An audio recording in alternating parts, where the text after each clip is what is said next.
এই ভিডিওতে আমরা দুইটা ইম্পর্টেন্ট কিওয়ার্ডস সম্পর্কে জানবো। একটা হচ্ছে ব্রেক আর একটা হচ্ছে কন্টিনিউ। সি প্রোগ্রামিংয়ে এই দুইটা কিওয়ার্ড কিন্তু অত্যন্ত গুরুত্বপূর্ণ। তো ব্রেক এবং কন্টিনিউ এই দুইটা কিন্তু সব জায়গায় ব্যবহার করা যায় না।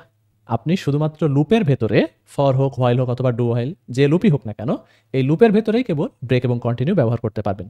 লুপের বাইরে কিন্তু এগুলোর কোনো ব্যবহার নাই। এখন আসেন এই দুইটা কিওয়ার্ডের কাজ কি সেটা একটু বুঝি। Break for breaking the loop খুবই সোজা, যে আপনি একটা লুপকে যদি ডিস্ট্রয় করতে চান সেক্ষেত্রে আপনি ব্রেক স্টেটমেন্ট বা ব্রেক কিওয়ার্ড ব্যবহার করবেন। ঠিক আছে, ফর ব্রেকিং দ্য লুপ। আর কন্টিনিউ কি? কন্টিনিউ হচ্ছে ফর নেক্সট ইটারেশন। ঠিক আছে, এটা হচ্ছে এর কাজ। তো আমরা উদাহরণ সহ এটা ব্যাখ্যা করব। আসেন এই দুটার অ্যানালজিটা একটু বোঝার ট্রাই করি। দেখেন ব্রেক কখন কাজে লাগে। সাপোজ আপনি একটা সলিউশনের জন্য একটা লুপ চালিয়েছেন, লুপটা চালিয়েছেন হচ্ছে 100 বার। আপনি শিওর যে 100 বারের ভেতরে আপনি সলিউশনটা পেয়ে যাবেন। তো এমন তো আপনার মানে ভাগ্য ভালো হইতে পারে যে 10 নম্বর ইটারেশনে গিয়ে আপনি সলিউশনটা পেয়ে গেছেন। ঠিক আছে, তাহলে আপনার কি ফার্দার 11তম থেকে 100তম এই ইটারেশনগুলো করার দরকার আছে? অবশ্যই না। কারণ আপনি যেহেতু সলিউশন পেয়ে গেছেন সেহেতু আপনার লুপটা এখানে ব্রেক করতে হবে, কারণ লুপ অযথা চললে আপনার কোনো লাভ নাই, আপনি সলিউশন তো অলরেডি পেয়ে গেছেন। তো এই ক্ষেত্রে আমরা ব্রেক করি, রাইট? তো আমরা কখনো সলিউশন পেয়ে গেলে ব্রেক করি। আবার এটাও ঘটতে পারে যে আমি শিওর যে কোনো একটা সলিউশন আমি পাবো না, সুতরাং আর দরকার নাই আমার ইটারেট করে লুপটা আর কন্টিনিউ করে, তো ব্রেক দ্য লুপ, রাইট? দুইটা ঘটনাই কিন্তু ঘটতে পারে। তো আমরা ব্রেকের কথা বলতে পারি যে আসলে আমরা চাই জোর করে বা ফোর্স করে লুপটাকে ডিস্ট্রয় করে দিতে, আমরা আসলে আর চাচ্ছি না, দ্যাটস ইট। আর কন্টিনিউ কি? কন্টিনিউ বোঝার জন্য সহজ হচ্ছে যে সেন্টেন্সটা লিখছি অবশ্যই এটাতে বোঝা যায়, তারপর আমি একটা অ্যানালজি দিয়ে বোঝাচ্ছি। ধরেন যে লুপের ভেতরে এই 5টা স্টেটমেন্ট আছে। তো আমি লুপ যখন শুরুতে বলছিলাম যে লুপের যতগুলো স্টেটমেন্ট থাকে সবগুলাই এক্সিকিউট হয়, তাই না? তো আপনি বলতে পারেন লুপের ভেতরে এই 5টা স্টেটমেন্ট থাকলে 5টা এক্সিকিউট হবে। না, আমি কিন্তু এটাও বলছিলাম যে এমন সিনারিও তৈরি করা সম্ভব যেখানে সবগুলো স্টেটমেন্ট এক্সিকিউট হবে না। সেটা আসলে আমি কন্টিনিউর কথাই বলতেছিলাম। কন্টিনিউর আইডিয়াটা কি? ধরেন এইটা হচ্ছে সেই কন্টিনিউ স্টেটমেন্ট। এই ওয়ার্ডটাই কিন্তু একটা স্টেটমেন্ট, ঠিক আছে? কি ওয়ার্ডটাই একটা স্টেটমেন্ট। তো কন্টিনিউ এইটা দ্বারা কি হবে? দেখেন এই স্টেটমেন্ট এক্সিকিউট হবে। তারপরে এই কন্টিনিউ মানে নিচের স্টেটমেন্টগুলো আর এক্সিকিউট হবে না, কারণ আমি লিখে রাখছি দেখেন ফর নেক্সট ইটারেশন। এখান থেকে সরাসরি লুপে ব্যাক যাবে, যে লুপে গিয়ে নেক্সট ইটারেশনের জন্য আবারও এই স্টেটমেন্ট এক্সিকিউট হবে। আবারও যেহেতু কন্টিনিউ সেহেতু আবারও লুপে ব্যাক যাবে। এই লাস্টের এই দুইটা স্টেটমেন্ট কিন্তু এক্সিকিউট হবে না, রাইট? তো কন্টিনিউ অর্থ হচ্ছে যে আমি এমন এক জায়গায় পৌঁছাতে পারি যেখানে আমি বুঝতে পারছি যে নিচের স্টেটমেন্ট আমার কোনো কাজে দিবে না, আমি নিচে যাওয়ার কোনো প্রয়োজন নাই, তো কন্টিনিউ, রাইট? তো নিচের স্টেটমেন্টগুলো আসলে অনেক সময় অবসলেট হয়ে যাইতে পারে কোনো একটা পার্টিকুলার কন্ডিশনে বা শর্তে, তখন নিচের স্টেটমেন্টগুলো এক্সিকিউট করে কোনো লাভ নাই। দ্যাটস ওয়াই আমরা কি করি? কন্টিনিউ করে দিই, যে এভাবে মানে এইবার আর নিচে যাওয়ার দরকার নেই, নেক্সট বার গেলে যাবে আর না গেলে নাই। তো যাই হোক, ব্রেক এবং কন্টিনিউ এটা আমাদের একটু প্র্যাকটিক্যাল দেখা উচিত, তাহলে আমরা এই বিষয়টা একবারে ক্লিয়ার হয়ে যাব। তো নতুন একটা ফাইল ক্রিয়েট করে নিচ্ছি ব্রেক কন্টিনিউ ডট সি নামে। তারপরে বেসিক যে কোডটুকু লিখতে হয় আমি বারবার লিখতেছি, void main for int I equal to 1 থেকে শুরু করে I less or equal 10 I plus plus, fine.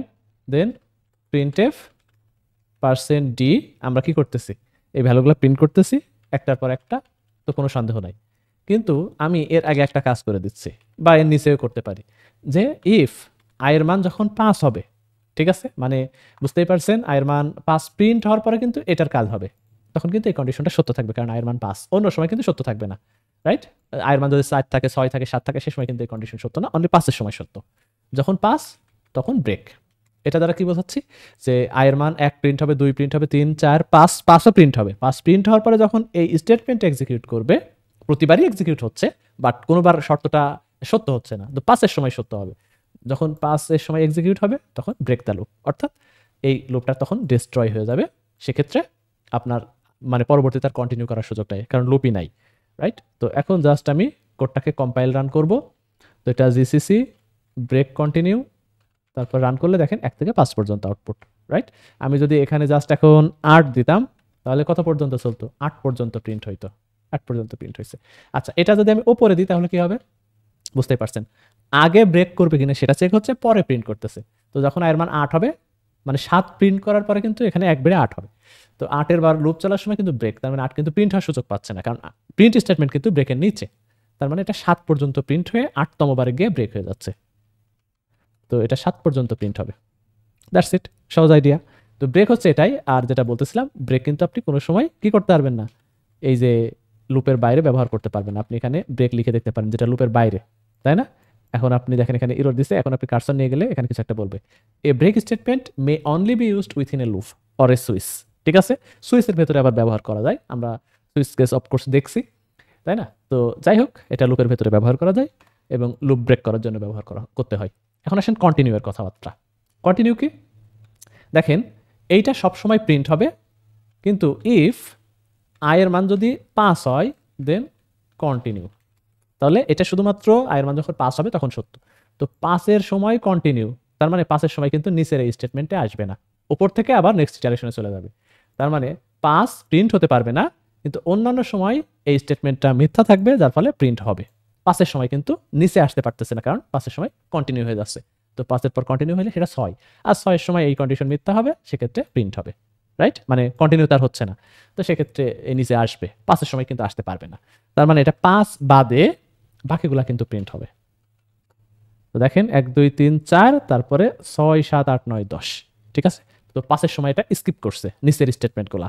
আপনি এখানে যদি 5-এর সময় এখানে একটু জটিলও পড়তে পারেন, দেখেন ইফ i = 5 অথবা i = 10, যখন i এর মান 5 অথবা 10 যে কোনো একটা, তখন printf %d backslash n i, অর্থাৎ 5 এবং 10-এর সময় প্রিন্ট হবে i এর মান, এলস printf %d অর্থাৎ %s দিলাম ব্যাকস্ল্যাশ n, এটা ধরেন যে মারুফ, ঠিক আছে? তো এটা দ্বারা কি করলাম আমি?